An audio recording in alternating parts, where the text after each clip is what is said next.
থেকে আসার পর দেখলাম পার্সেলটা চলে এসেছে, তো ওর ভেতরে কী আছে চলো তোমাদেরকে দেখাই।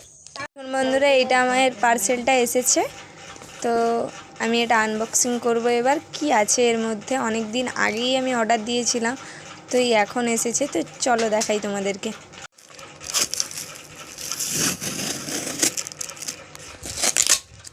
তো আমিও এক্সাইটেড হয়ে আছি এটা এর মধ্যে কি আছে।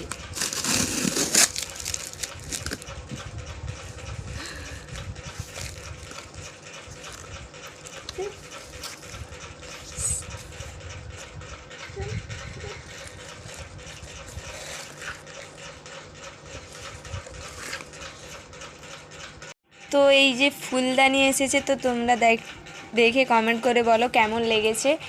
একটা নয় দুটো এসেছে একই রকমের, এই দেখুন। আমার তো খুবই ভালো লেগেছে, তোমরা এবার দেখে বলো কেমন লেগেছে, কমেন্ট করে জানাও। চলো বাই।